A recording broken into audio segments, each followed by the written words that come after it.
Rather win than lose, Bill.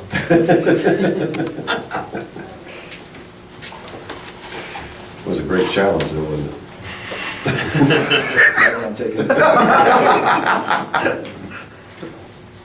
Right when I'm taking a drink. Yeah, you know, I think you have to give South Florida's team played really well the last 2 games that they had played. They definitely had my attention. Victor Rudd playing at a high level. Anthony Collins controlling the game at the point guard position. And then they play a lot of guards, so it's tough to rattle them. Stan does a great job coaching. They just happen to play in a league, boy, where you can play well and lose. If you don't have a lot of depth and you catch a couple injuries in this league, it can be really unforgiving. So, you know, before I take questions, I think people, what I would say is, you know, don't underestimate winning.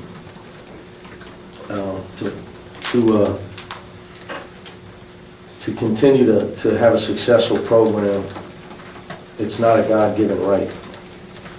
And you know, some people may say, well, this team maybe should have finished higher. Why? It's not. It wouldn't have been our God-given right to finish better than 9-9 in the Big East. And the truth of the matter is, the difference between this team and last year's team are 3 close games that we won last year that we probably didn't this year. And I can give you 6 of them that we could have. And we won close games last year. That was maybe because Deion Dixon was out there as a senior and Yancey was out there as a senior, and they, you know, made smart plays and played calm down a stretch of games. But this is it's a hard league to win. And I can assure you that there's a whole lot of teams that haven't been winning in this league that would like to have our record.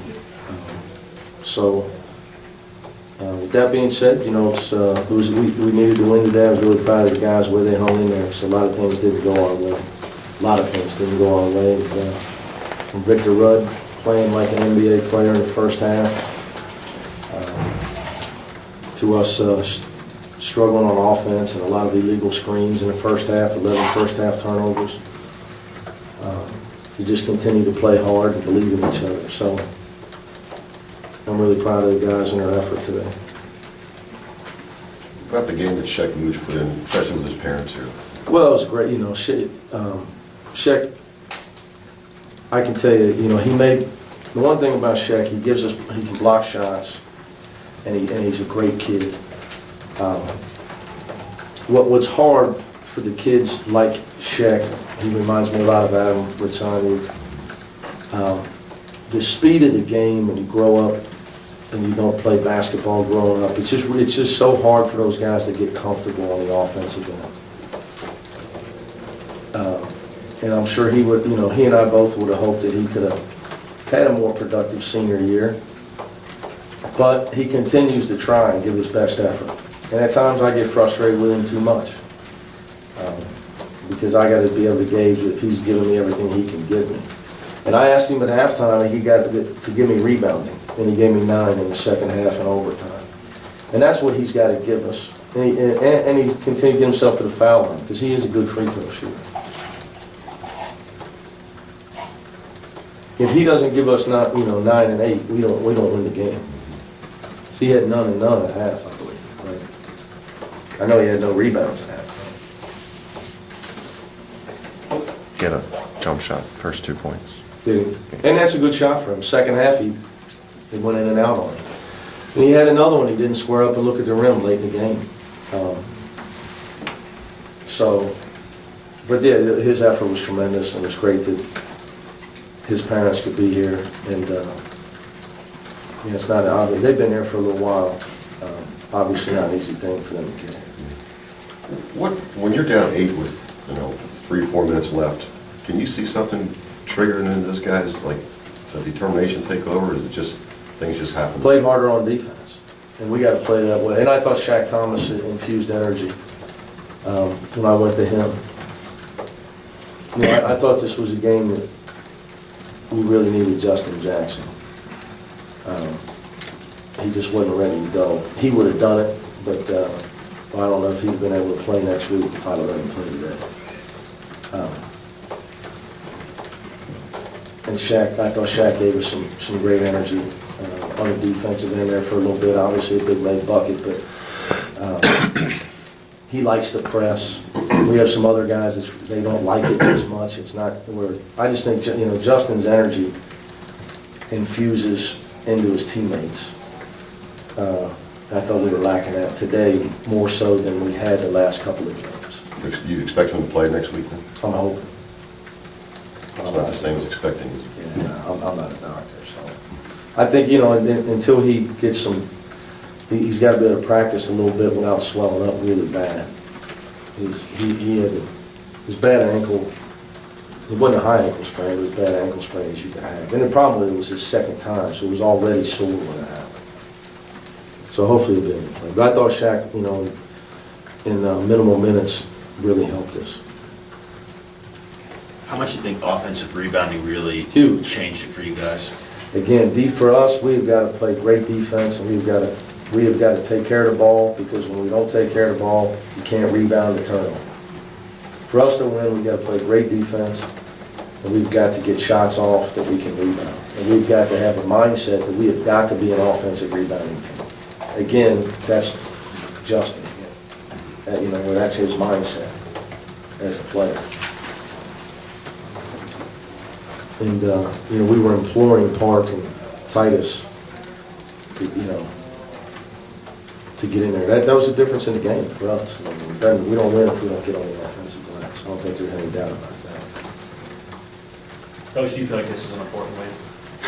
I think every win's an important win. Obviously, it's magnified because it's the last game of the year. Probably secures you an NCAA tournament berth. Probably being the key term there, because you just never know. But I think our non-league schedule was big for us this year. Our non-league wins. But I'm just happy for our guys. Because they've been trying. It's not for a lack of effort with us. It's just at times we really put a lot of pressure on our defense because we struggle to score, as everybody knows. But it's an epidemic, not exclusive to our team. Well, Parker and some of the plays he made, especially when we talked Well, about the 6 offensive offensive glass a little rebounds. bit. That's who he's That's who he is. Sometimes last year he was playing the 4 a lot of times, so that was his mindset. At times this year he gets away from that. He's handling the ball and he's on the perimeter. We got to continue to remind him that's when he's at his best. And that's for him to have a career after this, and for us to win in March. He's going to have to continue to be that way. He's going to have to continue to be the guy, the toughest guy on the court that can't be blocked out. And he had a few of those. We had two rebounds on missed free throws. I don't know if they were both in overtime. I think they might have been. Down the stretch that were huge for us. Huge plays. Shaq got one and got fouled, and Park ran one down in the corner. Fine line between winning and losing. Real fine line. Not easy. Not easy to win games in this particular league. Every game's a death match. Very fine line, and those type of plays separate. Who wins and who loses games. Because everybody makes them. It's just who makes a few more than the other team. How do you feel now about this team going into the Big East tournament?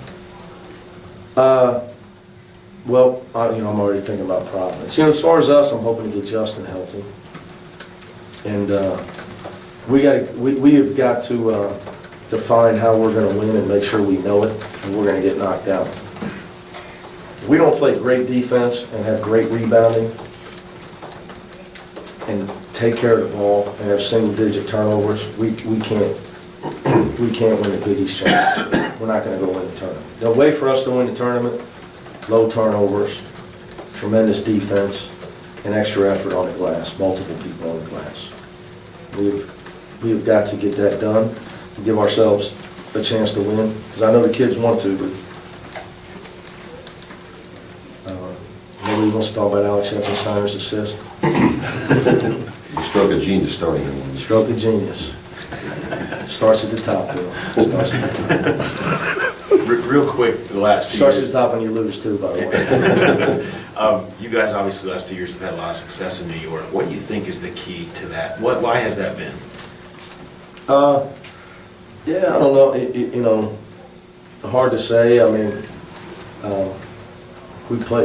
last few years, we've been playing well, headed to, I know that, you know, we didn't play well against Notre Dame a couple years back, after we had a big win against South Florida.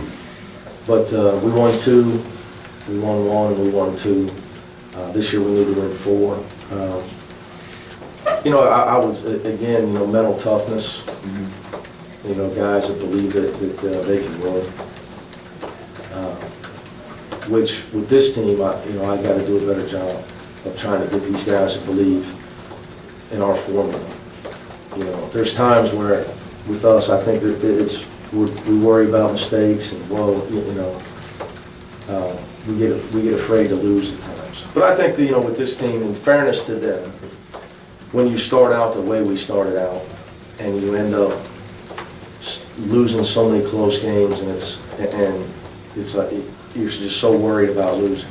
Where I think, you know, we can put all that behind us, which is going to be my message. You know, I think we've done what we needed to do from a regular season standpoint. We can put that behind us now. We don't have to worry about, oh, we blew it, or, you know, there was a lot of that going on, and not that I talked about it. It's just inevitable with the kids.